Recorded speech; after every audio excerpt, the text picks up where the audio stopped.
서 생명의 말씀이 우리의 신비에 새겨지게 하옵소서. 예수님 이름으로 기도합니다.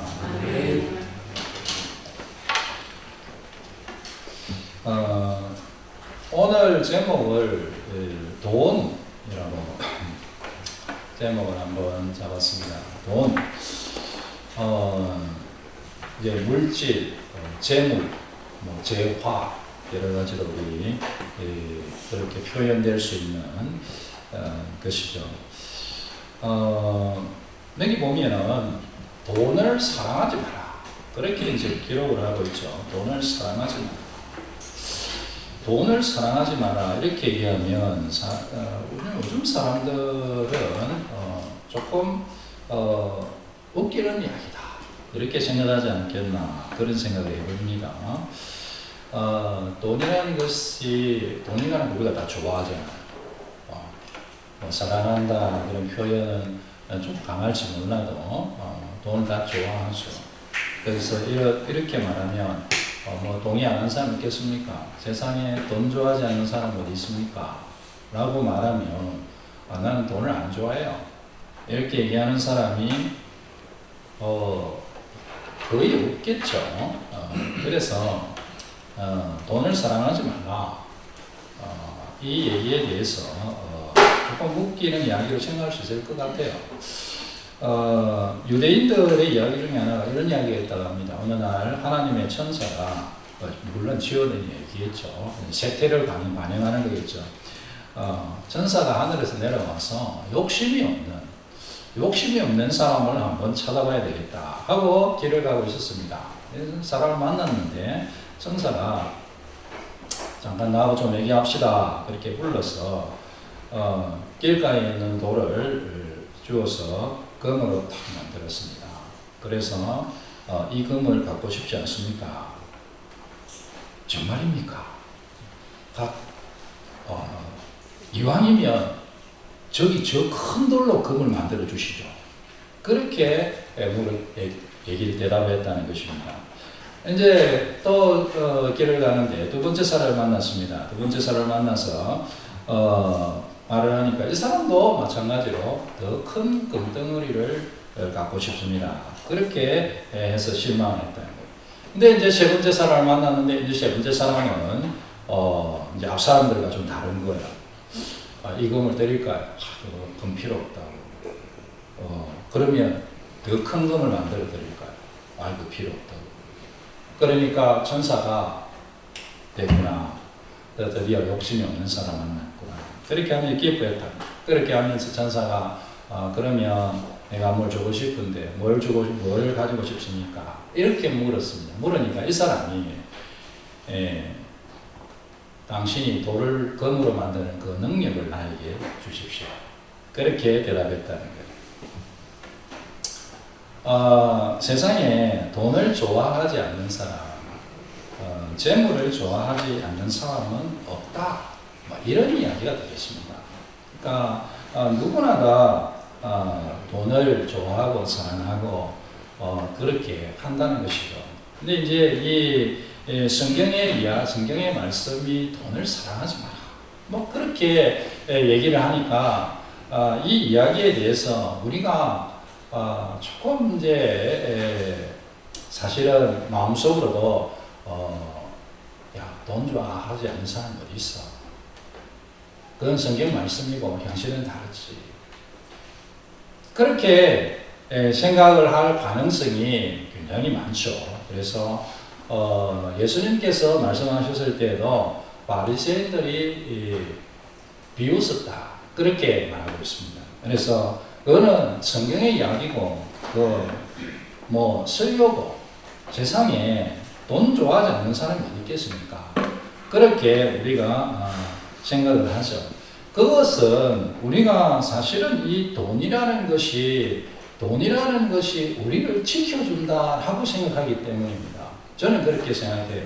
돈이 있으면 무엇이든지 가능하다. 그렇게 생각하니까 사람들이 돈을 좋아하는 것 아니겠습니까? 그렇게 돈이 나를 지켜주는 울타리가 된다. 그렇게 생각하죠. 물론 그런 측면도 있습니다. 사실은 돈이라는 것이 울타리가 되기도 하고 우리를 지켜주기도 하죠. 그렇습니다. 근데 그게 어느 정도로 지켜주는 거지 절대로 다 지켜줄 수가 없습니다. 절대로 그렇지 않습니다.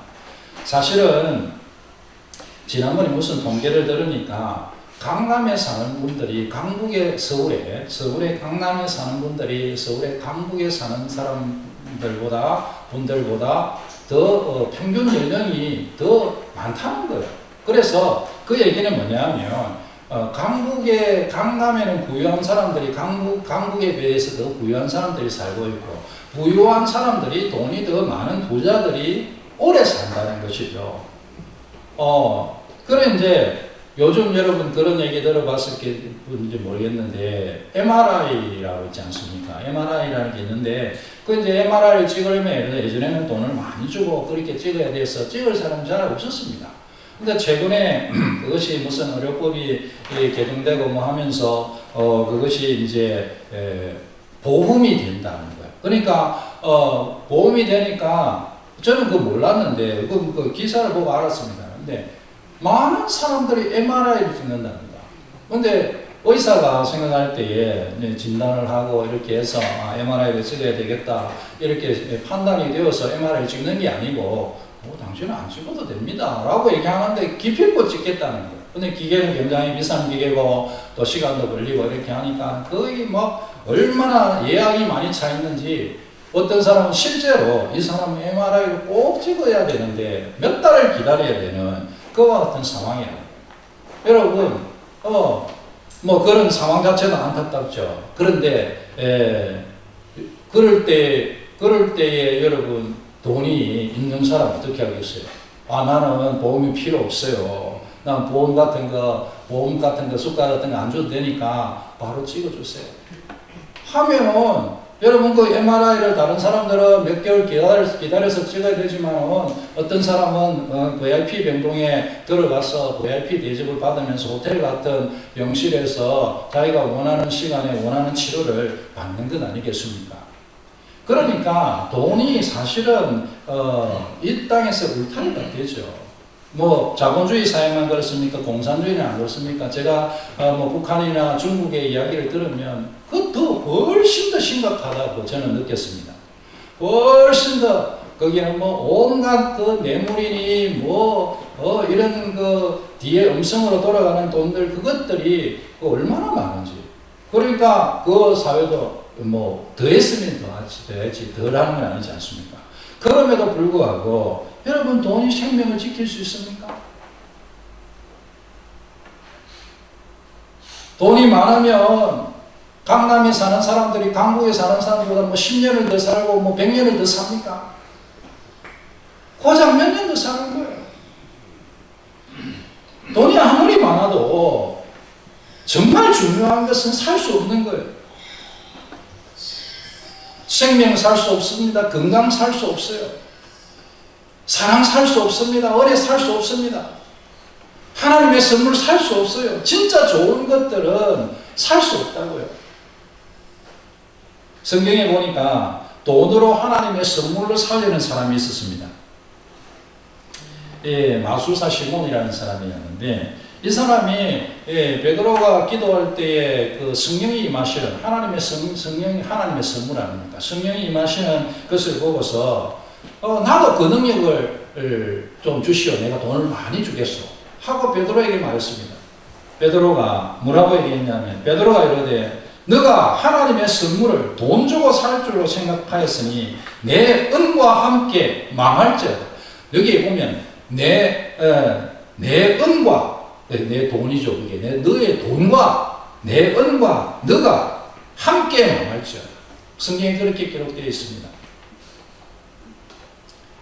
돈 주고 하나님의 선물을 살려내는 사람에게 하나님 돈도 망하고 너도 망해라. 그렇게 베드로가 얘기를 했죠. 우리가 진짜 중요한 것은 돈으로 살 수 없어요, 여러분. 돈이 아무리 많아도 소용없다고요. 막상 수비너가 넘어가는 사람이 내 재산의 절반을 내놓을 테니까 며칠만 더 살게 해주세요 라고 해도 할 수 없다고요. 정말 중요한 것은 살 수 없죠. 돈이 얼마나 많은 사실은 문제를 가지고 있는지 모릅니다. 오늘 성경 말씀에 보면 돈을 사랑하지 말고 있는 말을 족한 줄 알아라 하면서 이 돈에 대한 사랑과 대조해서 하는 말씀이 뭐냐? 그가 친히 말씀하시기를 내가 결코 너희를 버리지 아니하고 너희를 떠나지 아니하리라. 하나님께서 그렇게 말씀하시는 거예요. 사람들은 돈이 울타리가 된다고 생각하죠.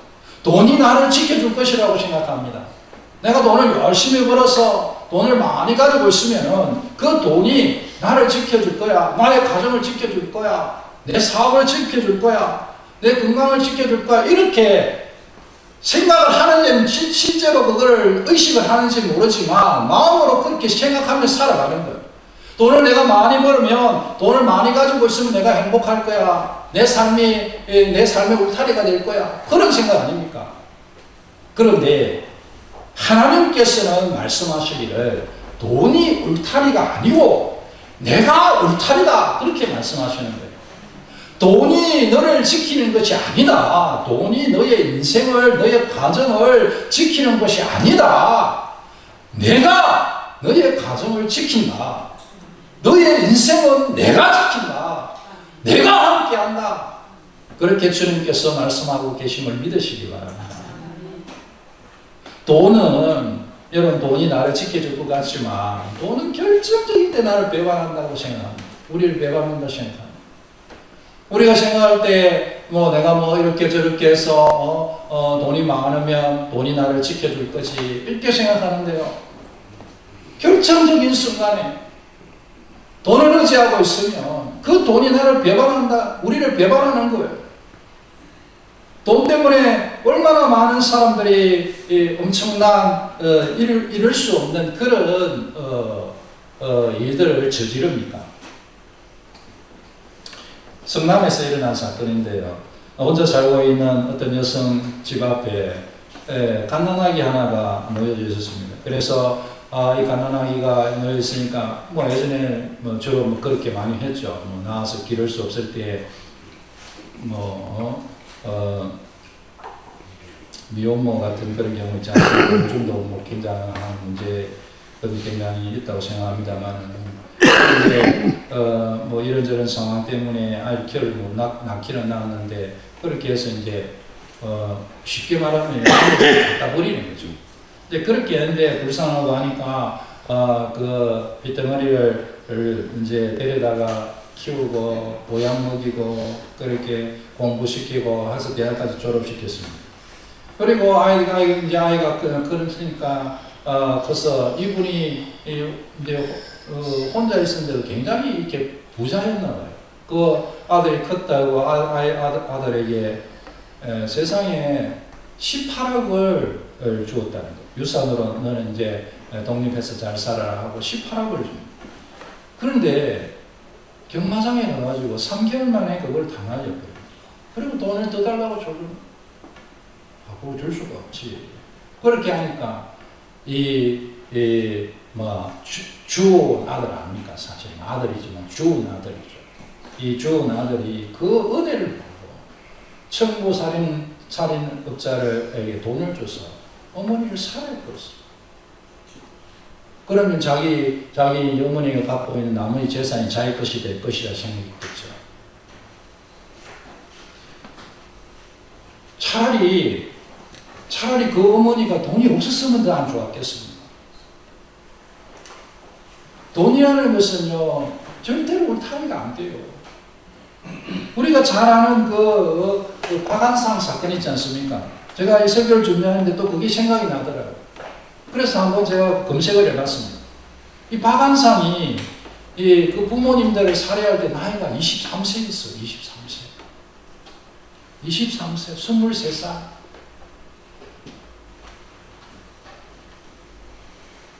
우리 주찬 형님 나이가 몇입니까? 27살입니다. 주찬 우리 형제님보다요, 거의 많이니까 요거는 3살이 적은 애예요. 예. 23살짜리.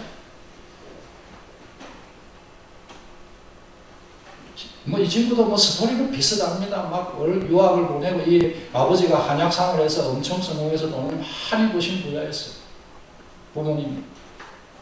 그러니까 그 큰아들이었는데 이 큰아들이 공부를 해서 자기 사업을 했기를 바랐겠습니까? 그러니까 뭐 아버지도 뭐 자꾸 이렇게 잔소리 했겠지. 처음에는 어쩐지 모르겠지만. 그러니까 이제 이 친구가 막 미국에 유학을 보냈지만 뭐 돈을 탕진하고 이렇게 하고 또 뭐 노름을 하고 주로 그것까지 이거 보니까 스토리가 그래요. 이렇게 이제 여러 가지 그런 그 돈을 막 펑펑펑펑 쓰면서 그렇게 없으면 어떻게 쓰겠어요? 아버지 돈 받아가지고 아빠 돈 받았어. 그렇게 이제 사고 살다가 빚지고 그렇게 하면 당연히 빚지는 거 아니겠습니까? 어디 노름하는데 빚을 안 질 리가 있나요? 1,000억이 있어 보십시오. 노름에서 빚을 안 지는 거.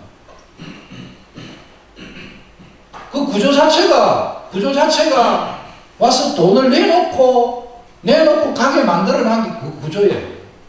도박장에서 누가 돈을 주려고 도박장을 여는 세상에 그런 사람이 어디 있겠어요? 기부를 하려도 그렇게 안 하죠. 그거는 너무나 당연한 거 아닙니까? 세상에 도박장을 열어놓고 돈 벌려고 도박장을 열지, 도박장에 오는 사람 돈 주려고 도박장을 열겠습니까? 그런데 제정신으로 생각해보면 너무 명확하잖아요. 제정신으로 생각해보면 거기 가서 돈 벌이라고 어떻게 생각하겠습니까? 그런데 거기 가는 거예요. 거기 가면 다 돈을 내놓고 오는 거예요. 무슨 목사라는 그 이단 중에 한 사람 이제 한 번씩 생각이 나요. 미국에 가서 슬로모 신을 잡아당기고 있어요. 그래 TV에도 몇 번 나왔어요. 그리고 왜 인터뷰를 보니까 왜 그랬냐 하니까 내가 예배 시간이 많아요 그렇다. 말이 되는 소리를 해야지. 말이 되는 소리가. 그래 이제 이 친구가 여러분 끔찍하게 그런 옷을 벗고 피가 안 튀기도록 그렇게 피가 튀기면 싸움을 하도록 그렇게 하고 양손에 칼을 짚고 들어가지고 부모를 난자하고 그리고 그 엄마가요 그 상황이 얼마나 당황스럽던지 어머니가 어머니가 그 박한상이 발목을 물었어요. 그리고 이빨 자국이 남아있어. 그래 잡힌 거예요. 목욕을 싹 했는데 완전 범죄인 줄 알았죠. 목욕을 싹 하고 했는데 머리는 피가 안 튀주는데 머리도 피가 튀어 있어가지고 그러니까 잡혔어. 근데 이 불을 질러가지고 그 옆에 7살짜리 사촌 동생이 자고 있었어요. 그 방에, 옆방에. 7살짜리 사촌 동생이 그 불타 죽은 거예요. 이 끔찍한 사건을 보면서 세상에 아무리 그랬으면 아무 상상을 못했어요. 그 나중에 보니까 이게 그런데 그 중후하니까 튀어나오고. 여러분 재물은 우리를 지켜주지 못합니다. 돈은 우리를 지켜주지 못해요. 정령이 돈은 스스로 날개를 내어 하늘을 나는 독수리처럼 날아가라. 잠언 23장에 보면 그렇게 기록되어 있습니다. 아주 중요한 순간에 인생에 아주 정말 필요한 순간에 그때는 나의 도움이 되지 않습니다. 그래서 어떤 입장에서는 어떤 측면에서는 이 돈을요 악의 뿌리라고 말합니다. 디모데전서 6장에 보니까 돈을 사랑함이 일만 악의 뿌리가 됩니다. 그래서 사람들이 돈을 사랑해서 믿음을 떠난다. 예수님께서 말씀하시기를 한 사람이 두 주인을 섬길 수 못하는데 이를 미워하고 저를 사랑하거나 이를 중히 여기고 저를 경히 여기래요. 너희가 하나님과 돈을 겸하여 섬기지 못하리라. 우리가 돈의 종이 되든지 하나님의 종이 되든지 둘 중에 하나입니다. 돈의 종이 되면 하나님의 종이 될 수 없습니다. 돈을 종으로 만들어야 되는 거예요. 하나님의 종이 되면 돈이 종이 됩니다. 여러분, 하나님의 종이 되시겠습니까? 돈의 종이 되시겠습니까? 돈을 사랑하면 돈의 종이 됩니다. 하나님을 사랑하셔서 돈을 종으로 삼으시는 여러분 되시기 바랍니다. 돈을 종으로 삼아야 돼요.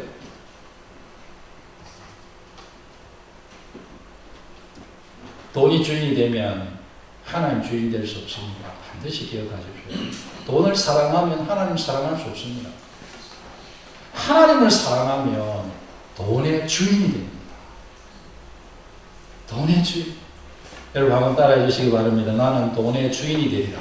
나는 돈의 주인이라. 그럼 내 돈 다 내 돈이니까 뭐 다 내가 돈의 주인이지. 아니에요. 아닙니다.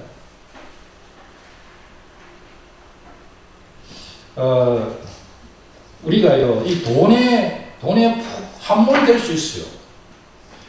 스코틀랜드 목사님 알라스테어 베거라는 분이 이야기한 건데요. 이런 얘기를 했습니다. 한 소년이 강물 속에서 팔로 물을 막 위저으면서 천문거리고 있었습니다. 근데 그 옆에 보니까 팻말이 적혀 있는데 수영 금지 이렇게 적혀 있어요. 그래서 한 사람이 옆으로 쳐다가면서 물속을 이렇게 옆에 이렇게 쳐다보면서 말이야, 저 팻말도 너 못 읽냐? 여기서 뭐 하고 있어? 수영 금지라고 써 있잖아. 이렇게 했더니 소년이 아저씨 도와줘요. 저는 수영하는 게 아니에요. 저는 물에 빠져가고 있다고요. 우리의 인생이 수영하는 것과 물에 빠지는 것이 구분 안 될 때가 있어요. 우리가 물질 망명주의에서 살고 있기 때문에 제가 이 설교를 준비하기 위해서 제가 돈에 대한 설교를 잘 안 했잖아요. 제가 한번 자료를 살펴보는데 자료가 얼마나 많은지. 그게 관심의 척도입니다. 제가 볼 때에 그것이 자료가 많다는 건 관심의 척도죠. 제가 한 구석으로 약간 회개까지는 아니지만 하기가 조금 내가 잘못했구나 이 생각도 했습니다. 돈 설교를 했어야 됐어요.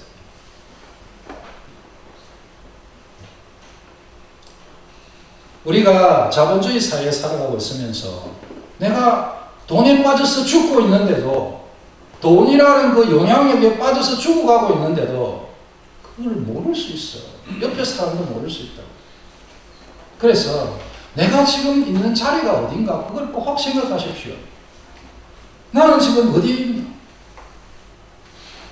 이것을 전제로 해서 다음 말씀을 들으셔야 돼요. 반드시 지금까지 말씀드린 이 얘기, 돈에 대한 개념을 잘 전제를 하셔야 돼요. 그리고 여러분, 성경에서 돈을요, 부정적으로 얘기하지 않아요. 돈을 부정적으로 얘기하지 않아요. 상당히 많은 부분에 있어서 돈은 가치 중립적으로 얘기합니다. 돈 자체가 뭐 선하고 악하다 그렇게 얘기하지 않는다고. 그리고 돈을 많이 버는 것을 어떤 부분에서는 하나님의 큰 복으로 말하고 있습니다. 하나님께서요, 우리에게 돈을 주시는 분이세요. 하나님께서 돈을 주시는 분이세요. 무슨 얘기냐? 하나님께서요, 잠언서 3장 16절에 보면 그의 오른손에는 장수가 있고 그의 왼손에는 무기가 있다. 여기서 그는 하나님의 지혜입니다. 하나님의 지혜를 의노했거든요. 그래서 그라고 말하는 거예요. 그러니까 하나님의 지혜에는 뭐가 있느냐? 하나님의 지혜에는 장수도 있고 돈도 있다. 하나님의 지혜에 돈이 있는 거예요. 욥기상 29장 12절의 말씀에 보면 부와 귀가 주께로 말미암고 이 얘기를 누가 했냐면 솔로몬이 하는 기도입니다. 솔로몬은 누굽니까?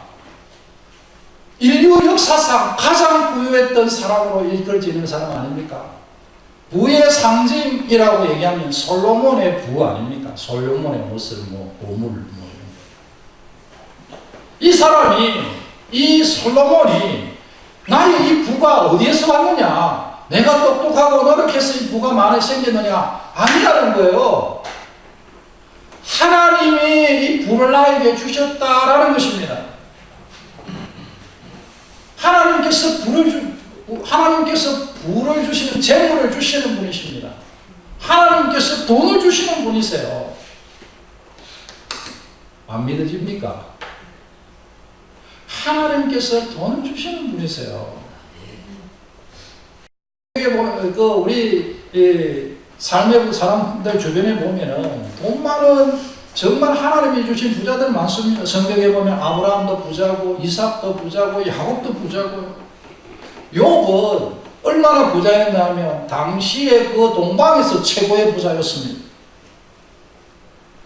신약 성경에 삭개오도 부자고 삭개오가 얼마나 부자였냐면 자기 재산의 절반을 가난한 사람들에 주고 난 다음에도 자기가 다른 사람 것을 거짓으로 이렇게 뺏은 게 있으면 4배로 갚을 수 있는 능력이 있는 부자였습니다.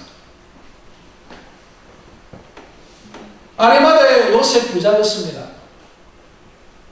그래서 예수님을 새 무덤에 모실 수 있었던 거예요.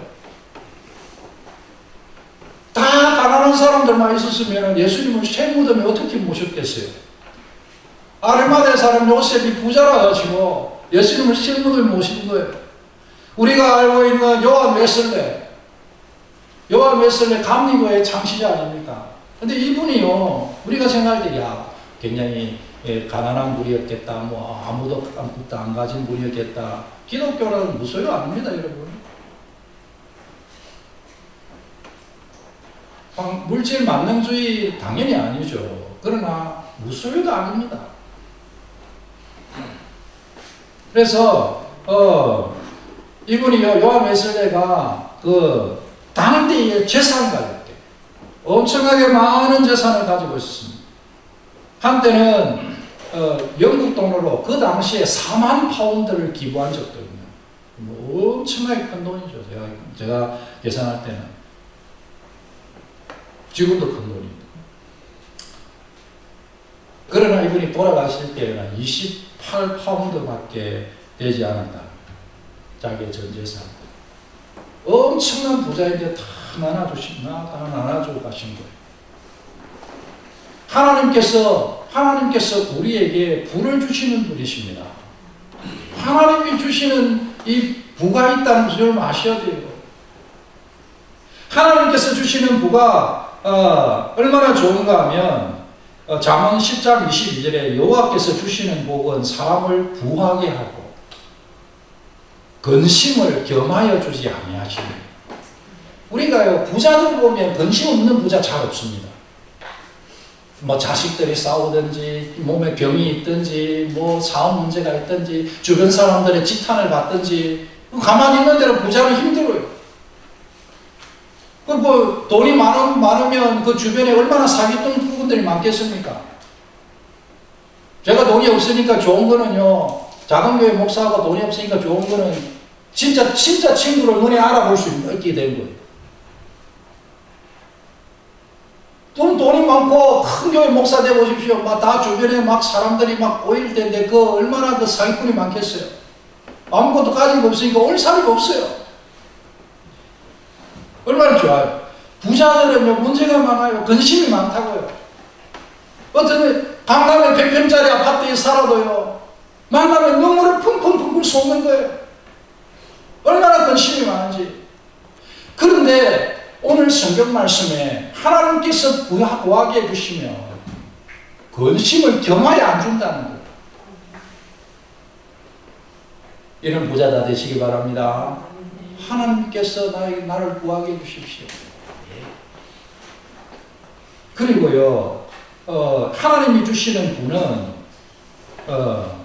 그것을 누리도록 하세요. 그것을 누리더라. 얼마나 많은 사람들이 부자만 되는데 누리지 못합니다. 제가 그런 이야기를 읽었습니다. 이번에 설교를 준비하면서 이야기를 보니까 이런 이야기가 있더라고요. 남편이 막 열심히 일을 해서 돈을 버는데 이 부인이 아끼고 가지고 막 엄청나게 해서 이제 결국 돈을 번 거예요. 돈을 벌서 이제 좀 남편하고 좋은 데 가고 좋은 거 먹고 좋은 데 가고 그렇게 행복하게 살아야지라고 생각했는데 이 부인이요 암이 들컥 걸렸어요. 그 세상을 떠나고 말았습니다. 그 이야기를 적어놨어요. 남편이 세상가 가서 잘 놀러 다니고 있다. 그렇게. 우리가 부자가 돼도 누리지 못하면 그게 복이 안 되는 거예요. 부자가 돼가지고 가난할 때는 부부끼리 오순도순 잘 살다가 부자가 되니까 남편이 한눈 팔고 클럽 다니고 카바레 다니고 여자 만나고 그런 가족들은 주변에 안 봤습니까? 부인들은 돈 없을 때는 남편 쳐다보고 같이 막 기도하고 그러다가 돈 생기가 남편 일하러 열심히 다니고 있는데 좀 그런 얘기 들었는데요. 집에서 할 일 없으니까 맛있는 거 먹으러 개 돌아다니다가 이제는 뭐 이렇게 저렇게 하고 있다고. 하나님께서 주시는 분은 하나님께서 그 분을 누리도록 하신다. 그렇게 말하고 있습니다. 하나님이 재물과 부유를 그에게 주사 능히 누리게 하시며 즐거워하게 하신 것은 하나님의 선물이라. 여러분 하나님이 주시는 분을 누리시기 바랍니다. 열심히 일하고 하나님 내가 부자가 되게 해주십시오. 하나님이 주시는 하나님께서 주시는 것으로 부자가 되게 해주십시오. 그렇게 하나님 바라보십시오. 경제를 배우고 저축하고 투자를 하고 사형심리를 버리고 하나님 주신 것을 나누고 보증 쓰시지 마시고 그렇게 여러분 하나님의 뜻을 따라 우리에게 주시는 물질을 또 풍성하게 나누는 그런 성도들 되시기 바랍니다. 주는 자가 복되다 했죠. 주는 자가 복되다 했습니다. 하늘에 쌓으라고 했죠. 하늘에 쌓는 거예요. 하나님께서 우리를 부유케 하실 때 하늘에 쌓는 거예요. 어떤 사람은 10분의 9를 하늘에 쌓기도 하고 하나님께 드리기도 하고 2분의 1을 하나님 앞에 드리기도 하고 3분의 1을 하나님 앞에 5분의 1을 10분의 1을 하나님 앞에 드리고 10분의 1은 11조죠. 20분의 1을 하나님 앞에 드리기도 하고 어떤 사람은 30분의 1을 하나님 앞에 드리기도 하고 우리가 우리의 삶의 형편을 따라 하나님 앞에 드릴 수 있는 많은 것들을 드리시기 바랍니다. 그것이 하늘에 쌓아놓는 거예요. 그리고 이 말씀과 더불어서 우리가 반드시 기억해야 될 것은 이 땅의 재물이 절대로 우리를 편안하게 할 수 없다는 걸 꼭 기억하십시오. 하나님께서 우리를 돕는 자가 되십니다. 하나님께서 우리를 지키시는 자세요. 우리의 돈이 우리를 절대 지키지 못합니다. 돈을 사랑하지 마십시오. 있는 바를 족한 줄 아십시오. 아무리 많이 가져보십시오. 더 가져보십시오. 하나님께서 우리를 지켜주실 것입니다. 그가 친히 말씀하시기를 내가 결코 너희를 버리지 아니하고 너희를 떠나지 아니하리라. 이 말씀 붙드십시다. 그리고 그리스도를 위해서 받는 수모를 애굽의 모든 부하보다 더 큰 재물로 여긴 우리 모세의 믿음이 또 우리의 믿음이 되기를 바랍니다.